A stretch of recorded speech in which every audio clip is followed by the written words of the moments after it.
Desde hoy los policías y bomberos de la ciudad de Buenos Aires podrán transmitir en vivo por videollamada cualquier incidente en la vía pública. A través de este nuevo sistema del 911 se espera reforzar la capacidad de respuesta de las fuerzas y además aportar posibles pruebas para la justicia. Buenas noches, estas son las noticias a las 20:30. En estos momentos, Alberto Fernández está reunido con Horacio Rodríguez Larreta y Axel Kicillof para definir la continuidad del aislamiento por coronavirus que vence el próximo domingo. El gobierno de la ciudad busca reabrir patios y terrazas de locales gastronómicos, iniciar las clases al aire libre y habilitar más obras en construcción. El Gobierno Nacional presentó al Senado un proyecto de ley para que los fondos de la ciudad para la policía local provengan del Tesoro y no de la coparticipación. De esta manera fijaría para la fuerza un fondo fijo actualizable a 24.500 millones de pesos, unos 2.400 millones menos de lo que se recibe para la policía con la actual modificación de la coparticipación por decreto.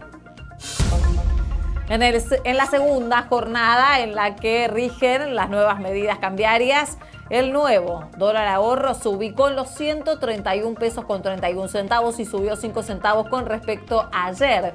En el caso del dólar blue, tuvo un descenso de 4 pesos y se ubicó en los 141 pesos. Aumentan los casos de COVID-19 en Europa. Alemania registra un pico de más de 2.000 contagios diarios, mientras España endurece las restricciones en Madrid, epicentro de la segunda ola de las infecciones. Por su parte, Inglaterra dispuso el confinamiento de más de 2 millones de personas en 7 localidades. La Organización Mundial de la Salud calificó de alarmante el nivel de transmisión en Europa. Y Racing abrió la jornada de los partidos de los equipos argentinos por la Copa Libertadores luego de 6 meses de inactividad. La Academia perdió ante Nacional de Montevideo por 1-0. Por su parte, River juega desde las 19 frente a San Pablo en el Morumbí. Y en el mismo horario, Defensa y Justicia enfrenta a Delfín en Florencio Varela. A partir de las 21, Boca jugará frente a Libertad en Asunción y a las 23, Tigre visitará a Guaraní en Paraguay.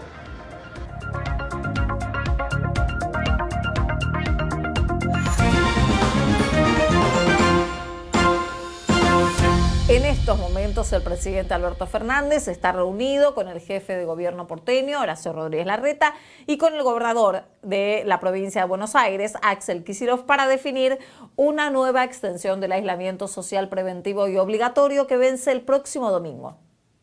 El encuentro en la Quinta de Olivos comenzó pasadas las 18. Los mandatarios coinciden en que la curva de casos del área metropolitana de Buenos Aires se amesetó con niveles altos. Desde el gobierno bonaerense estiman que los contagios comenzarán a descender y remarcan que están aumentando en el interior de la provincia. Frente a este caso, planifican mantener el aislamiento en una situación similar a la actual. Por su parte, Rodríguez Larreta se vio por primera vez con el presidente tras los cruces por la coparticipación. Le pedirá autorización para continuar con la habilitación progresiva de actividades.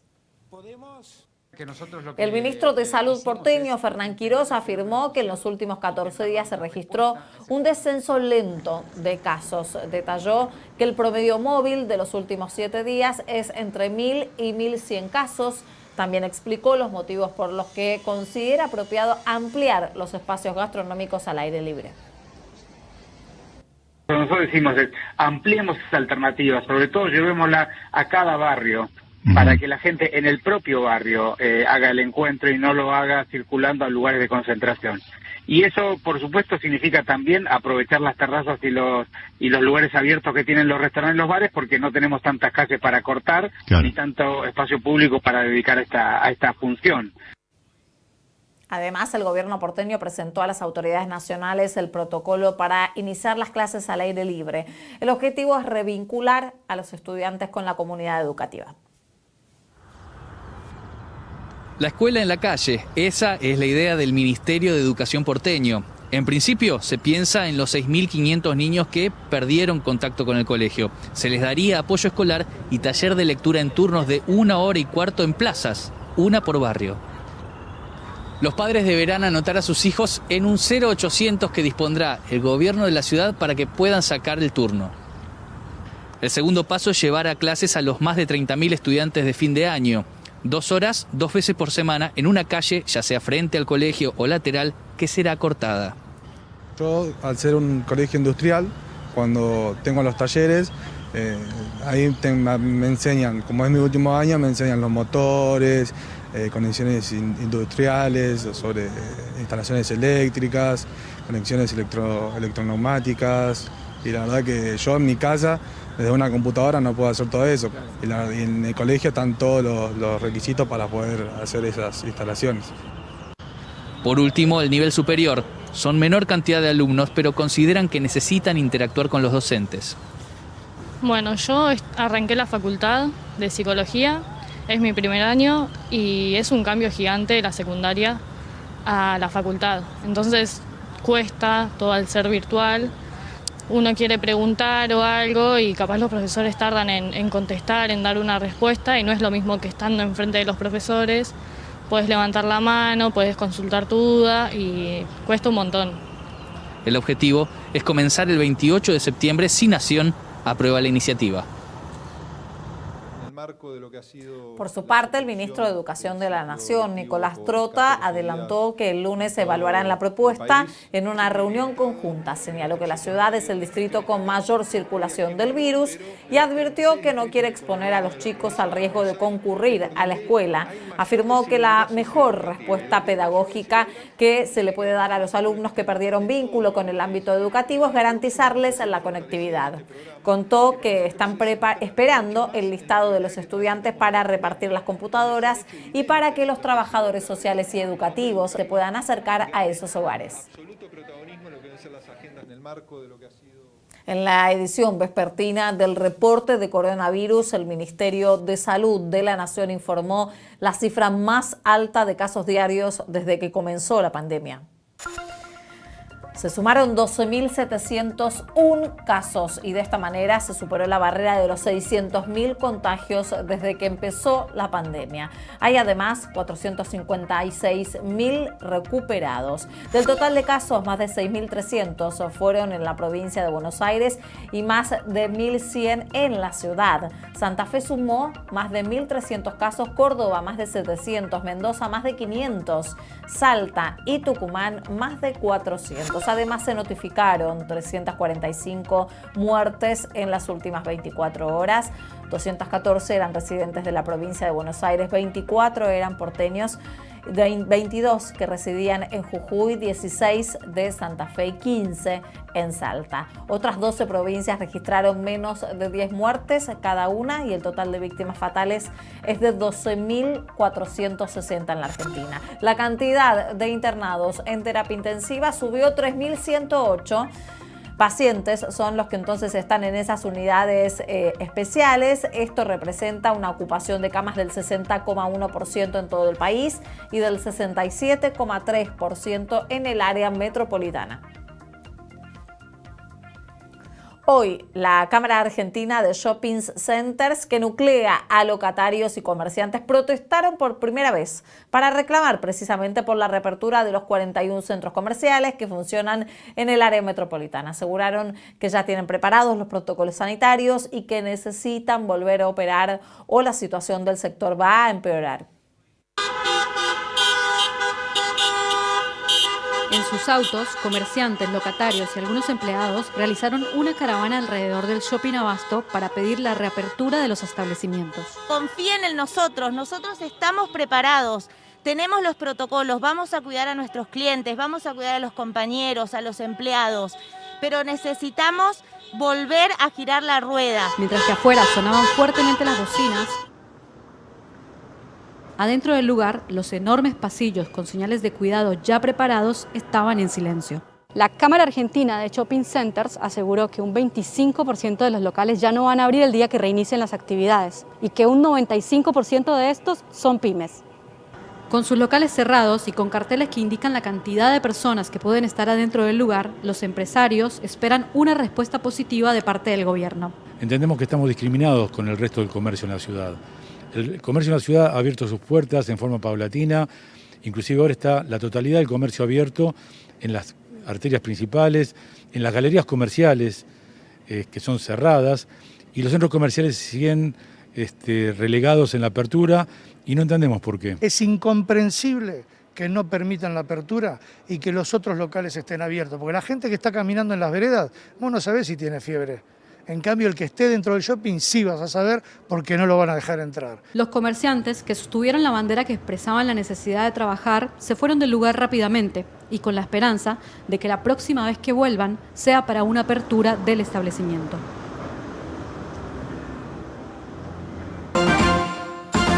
Y mientras que el gobierno de la ciudad termina de definir su presentación ante la Corte Suprema por la baja de fondos de coparticipación, el Ejecutivo Nacional envió un proyecto de ley sobre ese mismo tema al Congreso. La iniciativa prevé la financiación de la policía de la ciudad, que deje de provenir de fondos coparticipables e incluso podría haber una reducción de fondos aún mayor. Y el proyecto de ley del Gobierno Nacional establece que los fondos no provendrán más de un porcentaje automático de coparticipación federal, sino que serán otorgados por el Tesoro Nacional. Para determinar el monto total del pago, el proyecto determina que el costo base de la Policía Porteña en 2020 sería de 24.500 millones de pesos. Este monto se actualizará año a año en base a una fórmula compuesta en el 80% del índice nominal del salario promedio de la Policía Federal Argentina y el 20% del índice de inflación. De esta manera, el traspaso de fondos se fijará en el presupuesto nacional y el gobierno porteño deberá negociar los montos extra todos los años. El Ministerio de Economía Nacional estará a cargo del envío del dinero.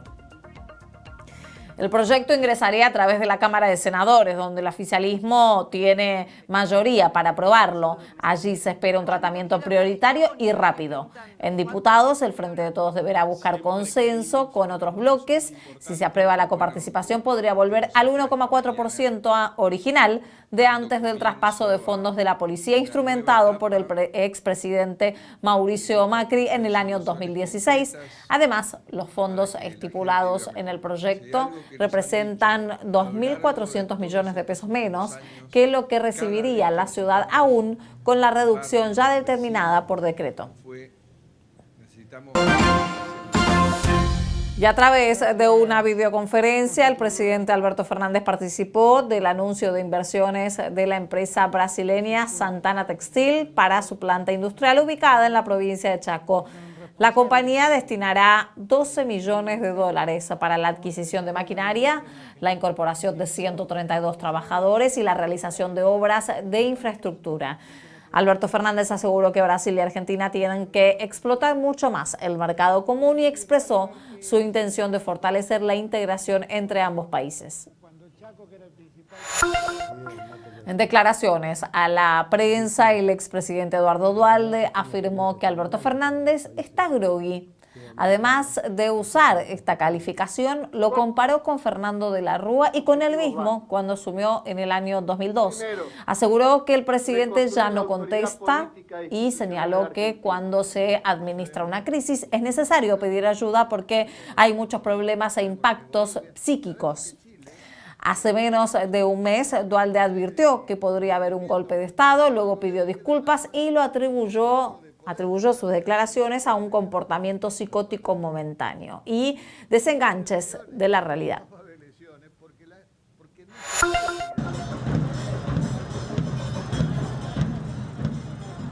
Dos protestas cortaron la avenida 9 de Julio durante el día de hoy. Al mediodía, organizaciones sociales y de izquierda se manifestaron frente al Ministerio de Desarrollo Social.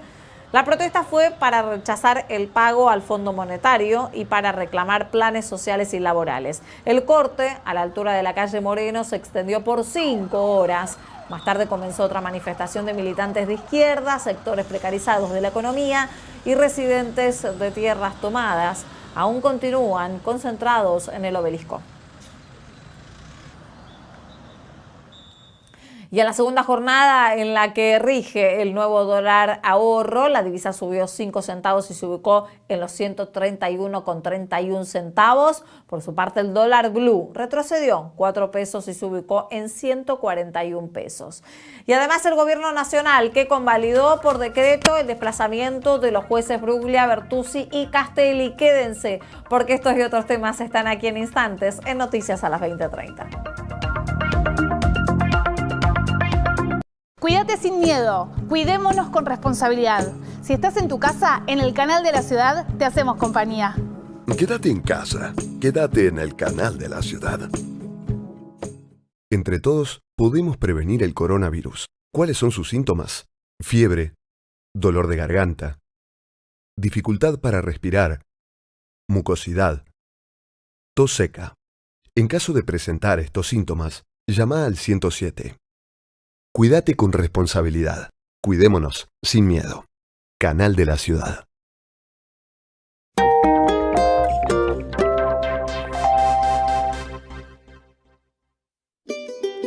El próximo domingo, junto a la Dirección General de Música y a la Academia Nacional del Folclore, te presentamos Folclore en Casa. Hola, ¿cómo están? Yo soy Rolando Goldman y bueno, en este contexto que tenemos que cuidarnos mucho y estar en casa, los quiero invitar para que nos encontremos este domingo a las 21 horas en Folclore en Casa por el Canal de la Ciudad. Folclore en Casa, con la conducción de Victoria Casaurán. El próximo domingo a las 21 por el Canal de la Ciudad.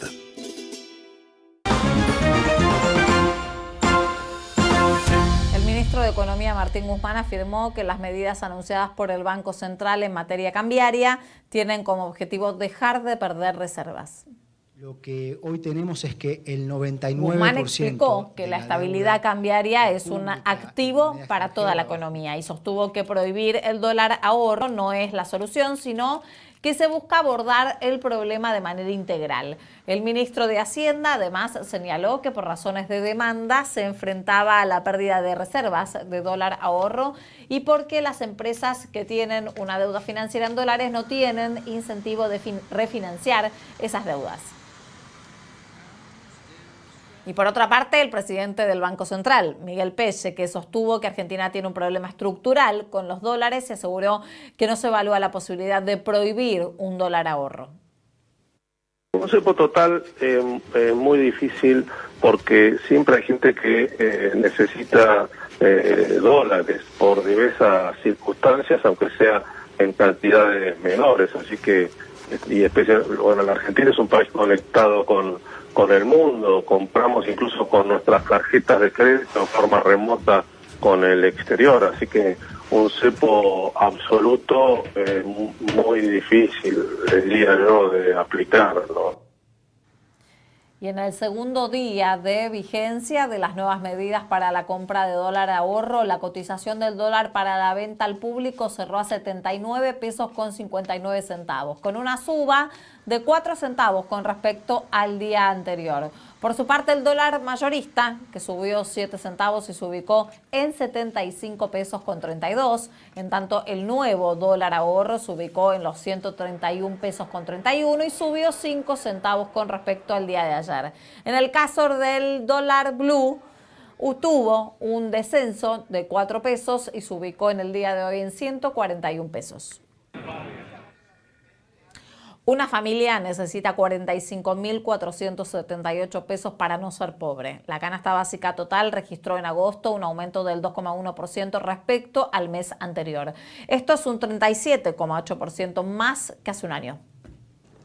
Además, la canasta básica alimentaria creció 2,6% en el mismo mes. Esto ubicó en 18.792 pesos los ingresos que requiere una familia para no caer por debajo de la línea de indigencia. El informe se conoce un día después de que la inflación durante el mismo periodo se ubique en 2,7%, la segunda más alta del año tras el 3,3% de marzo. La canasta básica total que que reúne alimentos, indumentaria y transporte, registró una suba del 16,7% a lo largo del año y un salto del 37,8% en comparación interanual. Y la vicejefa de gabinete señaló que en el primer trimestre del 2021 la economía va a crecer. Cecilia Todesca sostuvo que el salario de los trabajadores se va a recuperar en términos reales durante el próximo año.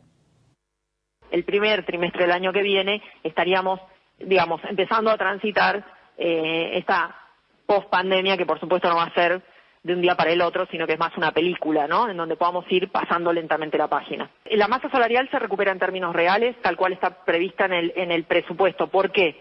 Porque si nosotros decimos que el año que viene vamos a crecer, ¿cuál es el motor de la economía el año que viene? Bueno, básicamente dos.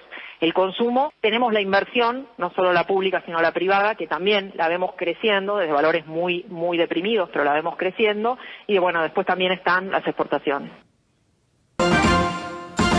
El gobierno publicó los decretos con los que oficializó el desplazamiento de los jueces Leopoldo Bruglia, Pablo Bertuzzi y Germán Castelli. El desplazamiento fue aprobado ayer por la Cámara de Senadores, pero sin el aval de Juntos por el Cambio, que rechazó la medida. 2 de los jueces tramitaban en la causa de los cuadernos de las coimas.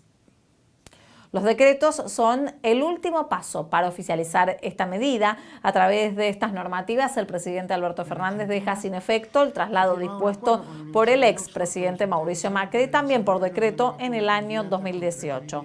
En los fundamentos se explica que para el nombramiento se necesitaba una propuesta vinculante interna del Consejo de la Magistratura con acuerdo del Senado en sesión pública. Los jueces volverán entonces a sus juzgados del año 2018 en la ciudad y en San Martín. En el decreto se aclara que los fallos de los jueces en los últimos 3 años seguirán vigentes.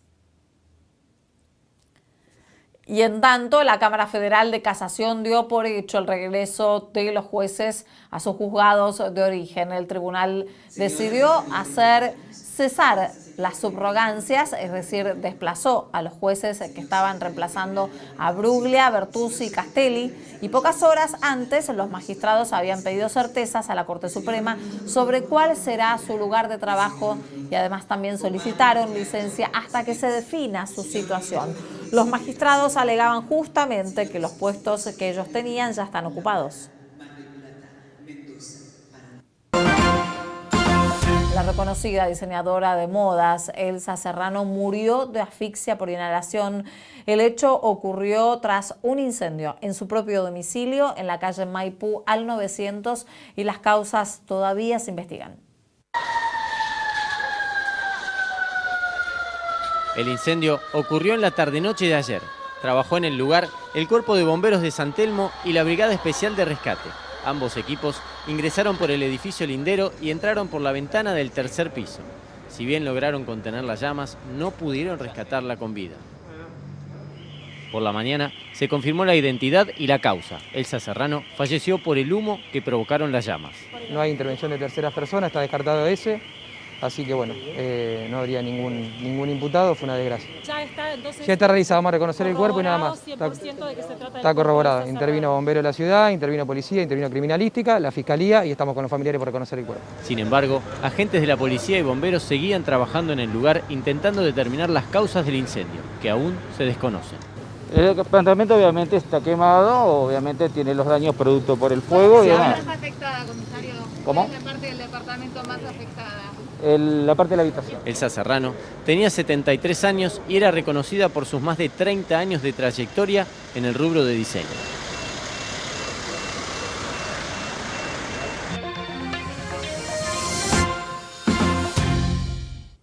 La Organización Mundial de la Salud volvió a resaltar el nivel alarmante de la transmisión del COVID-19 en Europa.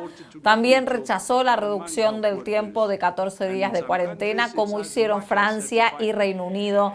Mientras tanto, el Ministerio de Salud británico dispuso el confinamiento de más de 2 millones de personas por el aumento de contagios en 7 localidades del norte de Inglaterra. El país registra más de 380.000 contagios y 41.700 muertes por coronavirus. Y en Alemania también que registran un repunte de casos de coronavirus con más de 2.000 contagios diarios, la cifra más alta desde el mes de abril.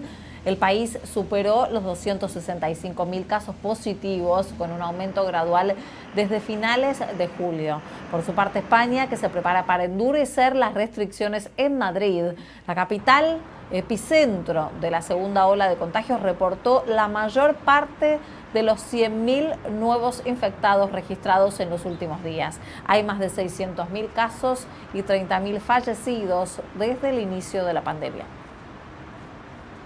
En el caso concreto de Madrid, entendemos que se deben tomar medidas y estaremos como Ministerio detrás, como lo estamos haciendo, dando todo el apoyo técnico de recursos que necesiten. Y en la ciudad china de Wuhan, donde se registró el primer caso de COVID-19, allí se recibió el primer vuelo internacional desde el inicio de la pandemia. Fue un avión surcoreano con 60 pasajeros.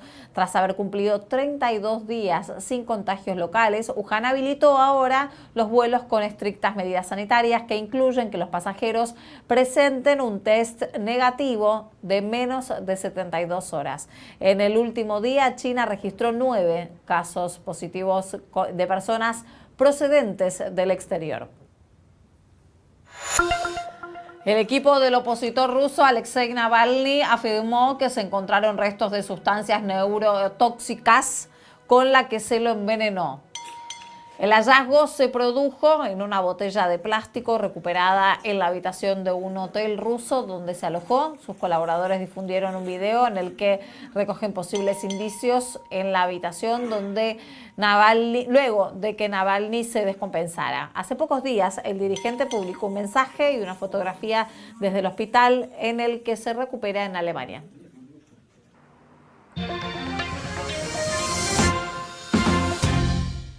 Y volvió el fútbol. Racing abrió los partidos de los equipos argentinos por la Copa Libertadores. Luego de 6 meses de inactividad, el equipo de Avellaneda perdió 1-0 frente a Nacional de Montevideo con un gol de penal de Gonzalo Vergesio a los 53 minutos del primer tiempo. Con este resultado, Nacional lidera el grupo F, seguido por Racing con 6 unidades.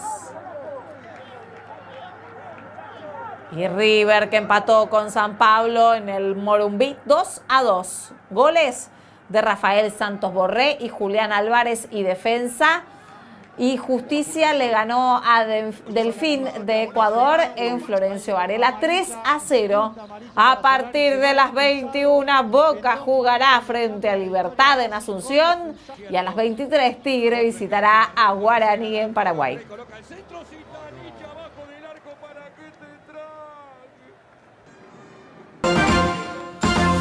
Hermosa la noche que estamos atravesando. Volvió el fútbol y te contamos cómo sigue el clima. El radar no detecta tormentas cerca de la ciudad. En estos momentos el cielo está despejado y atentos, fíjense lo que es la temperatura, una sensación térmica de 21 grados. Leve baja de la temperatura durante la madrugada. Una mañana que va a arrancar con algunas nubes y se van a disipar hacia el mediodía.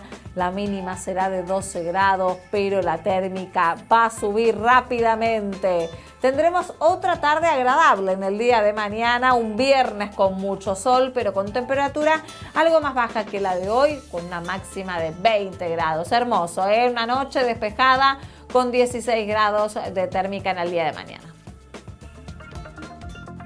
Cómo se nota que se acerca la primavera, ¿no? Les contamos lo que pasó en tu ciudad, en el país y en el mundo. Gracias por acompañarnos. Mañana, por supuesto, más noticias a las 20:30. Quédense, porque llegan al canal de la ciudad el programa de Diego Zucalesca para alquilar balcones y nosotros nos reencontramos con toda la información dura y el análisis en Hoy Nos Toca a las 22. Chau.